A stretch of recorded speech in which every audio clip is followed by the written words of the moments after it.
ce chapitre-là, ce point, c'était rendre compte de ce que disent aujourd'hui les mouvements politiques sur le sujet de la décroissance. Bon. Ce que nous pensons, nous, bon, c'est autre chose. Il est important que nous sachions ce que disent les partis politiques lorsqu'ils parlent de décroissance. Voilà. C'est de ça que nous étions en train de parler. Oui. Je veux dire qu'il n'est pas besoin d'être adhérent de tel et tel parti pour savoir ce qu'il dit. Il suffit d'écouter, de se tenir au courant de ce qu'il dit pour l'analyser, le commenter, le critiquer. Donc c'était de ça dont nous parlions. Et ce que je disais, c'est qu'aujourd'hui, les partis, lorsqu'ils parlent de décroissance, que ce soit des partis étiquetés décroissance, ou que ce soit des partis pas réellement étiquetés décroissance, comme par exemple ELV, par la bouche d'un de leurs représentants, par exemple Edwin Matteau, qu'est-ce qu'ils vont mettre dans le mot décroissance? Bon. Et ce que je disais, c'est que aussi bien les gens qui s'étiquettent décroissance, comme par exemple la maison commune de la décroissance, ou les objecteurs de croissance, le mouvement des objecteurs de croissance, eh bien, je disais qu'ils nous vendent en réalité un état stationnaire. C'est-à-dire qu'ils nous vendent effectivement un bout de décroissance. On va descendre un petit peu jusqu'en dessous de ce qu'ils appellent le seuil de soutenabilité, bon, qui n'est pas défini, ça c'est encore nos débats, mais ensuite ils nous disent, ça va, vous allez voir, on va pouvoir continuer comme ça sur un état stationnaire. Et donc, et moi je dis, en fait ce que vous vendez de développement durable, et lorsque, par contre, on a affaire à des partis style ELV de Finato, là c'est carrément des états stationnaires qui nous vendent. Voilà, donc il ne s'agit pas de nos convictions, hein, il s'agit d'une analyse politique de ce que disent aujourd'hui, de ce que proposent aujourd'hui les gens qui parlent de décroissance. L'idée de faire un historique de la décroissance, c'est, d'abord c'est pas nouveau, tu sais très bien Gilles que ça fait un moment qu'on en parle, oui.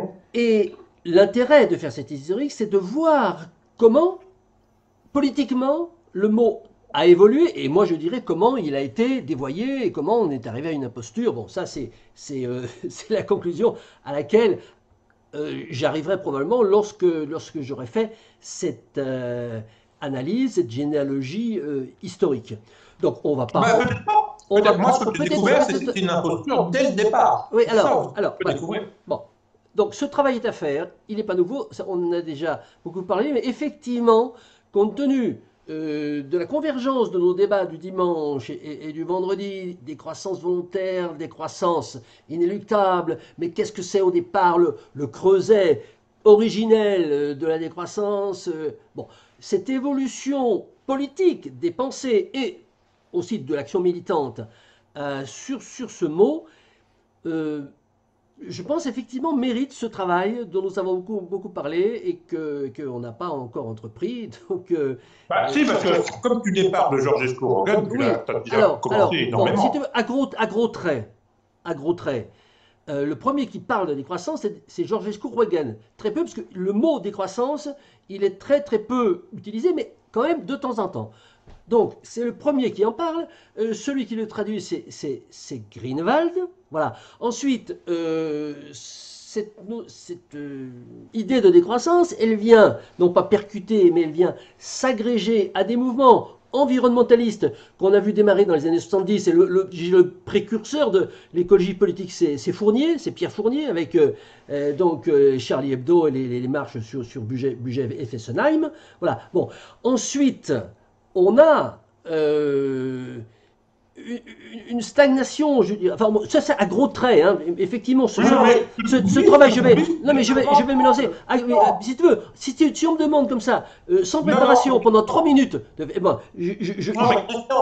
tu oublies le mot développement durable qui est attends, j'y arrive, là, parce que, attention, on parle de décroissance, on ne parle pas de développement durable, à partir de quand ce mot vient polluer et vient interférer et vient en quelque sorte faire un hold-up sur cette affaire. Eh bien, ça vient de Roentgen, mais pas par Roentgen, ça vient par son disciple Herman Daly. C'est Daly la charnière. C'est-à-dire, c'est 1990. Et c'est son bouquin Steady State Economy. stabilité de l'économie, c'est son travail à la Banque mondiale, et puis c'est lui qui lance le Steady State Economy, dérivé en Sustainable State, ce qui est déjà pas pareil que Steady State Economy, et Sustainable State qui est traduit en français par développement durable, ce qui n'est pas non plus la même chose, parce que Sustainable State, c'est un état soutenable, développement durable, ça dit autre chose. Mais tout ça, ça vient de la politique, ça vient du marketing, du truc vendeur, etc. Bon. Et derrière, bon. Moi, j'y crois pas, Christian, moi, j'y crois pas. Moi, j'y crois pas. C'est-à-dire, quand on a traduit Sustainable, parce que moi, c'est le même écho que j'ai eu. C'est les années 90, il y a un sommet à Rio, je ne sais plus quoi, et les Français traduisent Sustainable par développement durable, et pour moi, ce n'est pas simplement les affaires de marketing, c'est des trucs politiques de gauche, de vert, oui, nous sommes d'accord. Derrière. Mais tu sais bien que nous sommes d'accord, Gilles. C'est pas la peine de nous détriper, nous sommes entièrement d'accord. J'approuve 100% ce que tu dis. Alors maintenant, je reviens à la décroissance.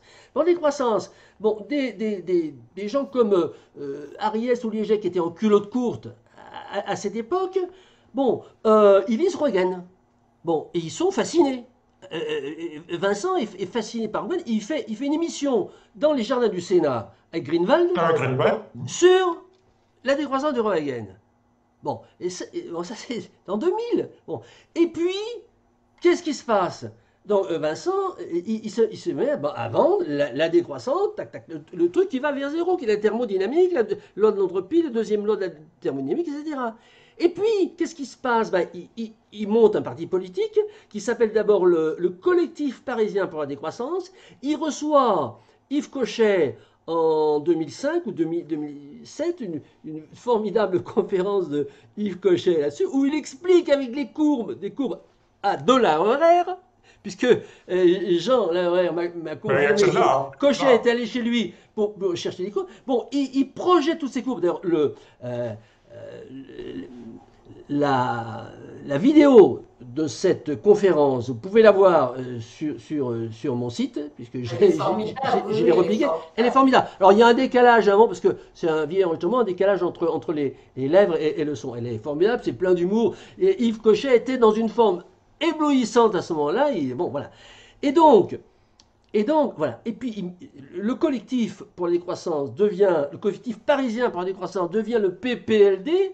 Bon, avec l'agrégation de Vincent Chenet, etc., ça fait le boom que tu sais, donc la scission, le clivage, et puis ça devient politicien, c'est-à-dire que il faut avoir des adhérents.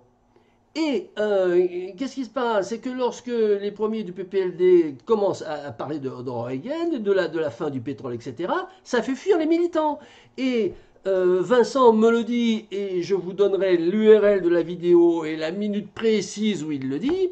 Il dit, je lui demande, mais pourquoi avez-vous arrêtez-vous de parler de la fin du pétrole dans les conférences du PPLD? Il me répond, parce qu'on s'est aperçu que ça faisait fuir les militants. Et ils sont mis à vendre ce que j'appelle de l'état stationnaire ou du développement durable, mais le truc qui marche, ils ont fait le même raisonnement que Daly. Daly, il est allé voir Reagan, il lui a dit, cher maître, la décroissance inéluctable, bah oui, c'est la logique même. Mais, écoutez bien cette phrase extraordinaire, il lui a dit, les gens n'accepteront jamais l'idée de la décroissance. Ça veut dire que, comme a dit Clara une fois ou deux, c'est quelque chose qui ne passe pas. Tu peux le dire, c'est une vérité qui ne passe pas. Cette vérité qui ne passe pas, c'est-à-dire soit tu la cries dans le désert, soit tu la communiques dans un cercle restreint, hein, voilà, soit tu la modifies. Parce qu'elle ne passe pas, elle ne fait pas recette. Et donc, ils ont vendu un truc qui faisait recette, c'est-à-dire, on va décroître un peu, et puis après, vous verrez, tout irait bien. Bon, ils ont ajouté là-dessus un revenu universel, parce que ça fait 1500 € par mois, donc tout d'un coup, ça fait des milliers de militants en plus. Et puis voilà l'histoire de la décroissance politique. À gros traits, en 3 minutes. Oui.